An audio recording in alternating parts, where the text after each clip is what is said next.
Ukanti umbutho wenkokheli zomthonyama iContralesa linqumamisile ngokwenene ulwaluko kwelixesha lasebusika kulo lonke eli ngenxa yentsholongwane yecorona. Umongameli walombutho uNkosi Lamek Mukwena uthi akho zimpepha mvume sizawukhutshwa zolwaluko yaye bazawuqubisana nabo abo bazawugqitha ngapha kwalomthetho. Lisiko ke lelidzalakadi lebesolo lichubeka selimisiwe.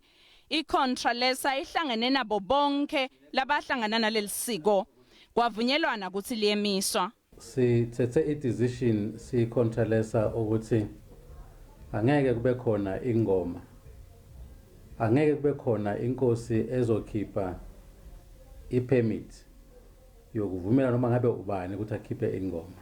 Imimango ke isemukele lesinyathelo. Lenzaba le iyendekayo i-safety yabantwana bethu nathi sonke ngoba vele abantwana bethu siyabona ukuthi ngeke babe safe engomeni. Imimango iyancuswa ukuthi ibike konke lokuchubekako kuleli siko lokungekho emthethweni.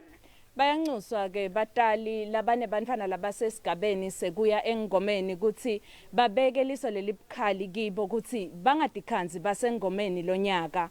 Ngingusiphephile kunene wetindzaba te-SABC eBushbuck Ridge eMariti.